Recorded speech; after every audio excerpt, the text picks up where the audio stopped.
welcome to day 5 of me, your host, Richard Forge, opening up a new magic trick every day in the month of December, from December 1st till December 24th. It's like one of those chocolate calendars, that you used to open when you were a little kid, but instead of chocolate, you get a new magic trick every day. And this is what it looks like. And then at the end of the month, I am going to gift this to somebody who either comments or likes one of my videos. So let's do this. This is what it looks like inside. It's actually an awesome layout. Okay, so number 5. So we've had some, again, that I predicted we might have, and some that were a bit of a surprise in terms of what it is. I always like to, my first look. Okay, so I don't. Oh, okay. Hey, we got a little mentalism trick going on here. I love the mentalism. Okay, that's a bit of a bad reference to a few episodes ago where I said that mentalism is boring. I'd like to apologize to all the mentalists out there. I know that a lot of work goes into that. Now, my only point was that sometimes it can be a little bit on the dry side, but if you're a great performer, like for example, we have some great Canadian mentalists. For example, the Eversons, based out of Ontario. If you've heard of them, I don't have to explain who they are. If you haven't, look them up. They're fantastic. And then, of course, there's Chris Mysterion, friend of mine, who's also an awesome performer. So, with that said, I think we're going to, the truth is, the reason I said that is I'm just kind of jealous of mentalists because they don't have to carry any props. Their props are all like right here, Me? No, always got to have a prop with me wherever I'm going. It's fun. I love the mechanics of it all, but traveling throughout the world sometimes is not the easiest way to do it. I was lucky when I was traveling a lot. I had elite status with a airline based in this country with which I live. And so I was allowed, 3 checked baggage at 70 pounds. So I could fit my act in and just travel throughout the world. But still, sometimes it's a real trying to get it. Sometimes when I would arrive to go perform in China, my flight would arrive in Hong Kong, and then we'd have to, my friends or whoever's picking me up would drive me into mainland China. But when you arrived at the border, like the immigration, you had to carry all your luggage across this bridge. Oh my gosh, sometimes it was craziness with all this trumping through trying to carry that stuff. But it is what it is, and I love doing it. Sometimes when you're doing the great gigs, like for example, there was a television show based out of France.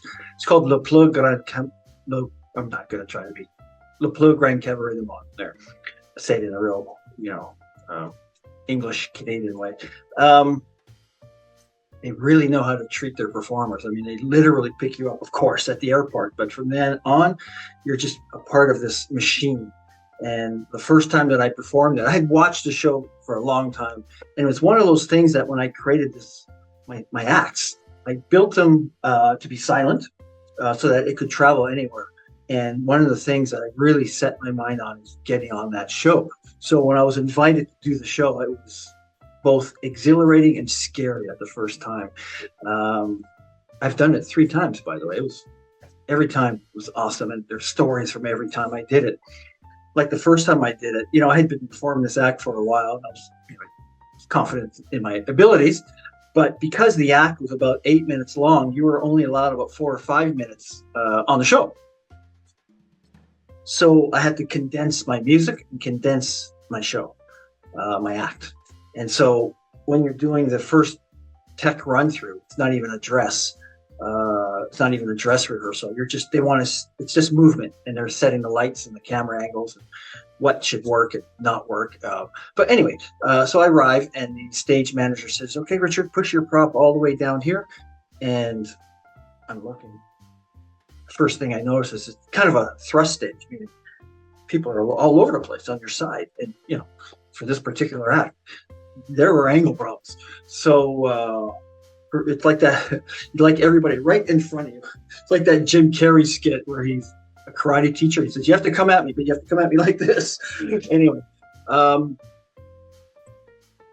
I said to her, hey, this is, I can't do an angle. Everybody's going to see stuff. I learned my first lesson right there in television. She looked at me and she said, Richard, the people, they're just props. Doesn't matter if you see your stuff. You're performing for the camera and for the people, millions of people are watching out there throughout the world. Because this show was played everywhere. So I thought, oh, okay, that makes sense.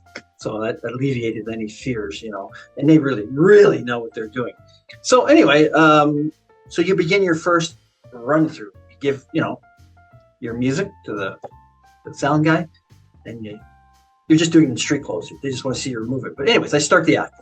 And I'm moving around, and something feels off. And finishing performing my music, and the host, his name was Patrick Sebastian. So you're playing to an empty theater studio, but he's sitting right there, 10 rows back, or not rows, or tables, 10 tables back, with his cronies all around him, just watching, and I'm like fumbling through. Oh my God, no. And then I realized that I gave them the wrong music. So like I said earlier, I had to condense the music from 8 minutes down to about 4.5, but I gave them my original music, which was longer. So I was doing this thing, moving around and finishing early. I'm like just sweating bullets, thinking, what am I going to do here? He's watching me. And now they were kind of talking amongst themselves, but then they got quiet because I could tell he was like, now they're watching me stumble around the stage. And that's when I realized I gave them the wrong music. And that's why I was completely off. So I had to make the call, and I just walked down stage and I went, and they were giving me that, amateur look. And I said, I told them, I said, listen, I gave you the wrong music. I prepared music just for your show. He said, okay. I gave him the music, and it worked out. It ended up being like a great experience. Like that was my first TV show. And I also remember the buzz when you're there. It's different when you're watching it on TV, obviously. And you are now backstage getting ready to go on, and people are there, and you're hearing, those voices of the watching it from the show, you've been watching a long time. And so with this show, the way it would work is they had various famous people from around the world, in particular, famous European actresses and actors, etc., sports people, everybody.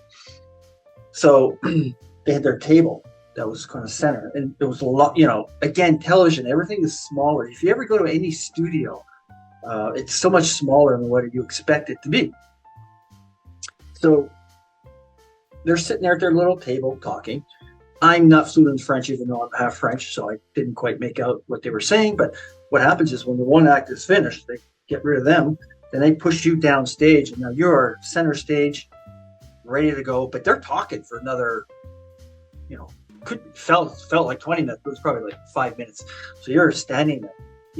When you're waiting, you can just get burnt out just from that nervous energy. I'm kind of standing there waiting for them to, shoot me out of that cannon. I'm sort of looking around. The people in the audience are eyeballing you, and you're kind of, and then I hear my name, but they're talking, and Richard Forget. I'm like, and then you go, and it's a fantastic feeling when you're done. And so that was just the first time. I got other stories I'm going to tell, but I'm going to save it for later on. Anyway, okay, so I'm going to learn this because I don't know what this is. So again, we're going to take a little break, and then I'm going to come back and perform a little mentalism for you. See you in a second. Okay, because this is a mentalism effect, I need to obviously perform it with somebody. So I am going to be FaceTiming my niece. Her name is Leah. So we'll make this call right now. Am I going to be able to play this thing now? That's great. Okay, so anyway, let the mentalism begin. We have a card with random numbers on it. You're going to only think of one of these cards, okay? Or cards, one of these numbers, okay? Oops, I got to play it to everybody over here. You can still see it, right? Okay, cool. Okay, this is playing better. Okay. The next one. So if your number is in here, just say yes or no. Okay? Yes, my number's there. The number's there, okay? You do the next one. Is your number in there? No, my number's not there. Okay. And is your number in there? No, my number's not. Okay. 2 more.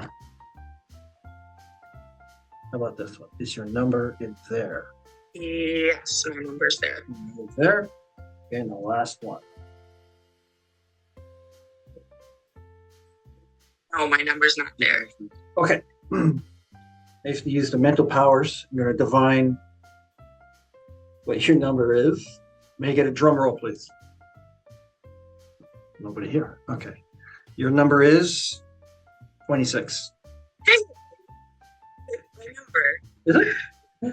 God, it's actually a pretty good trick, isn't it? Better than I thought it would be, actually. Okay. Well, thank you, Leah. Everybody say goodbye, Leah. They're saying it at their homes, wherever they're watching this. Probably sitting eating their lunch in Wendy's or something. Okay. See you later, Leah. I like it. Oh, by the way, before I say goodbye, I want to introduce you to somebody. There's some dude who's been behind me the whole time. I don't know what his deal is. Too much eggnog, I guess. Anyway, don't forget, Richard, to like or comment.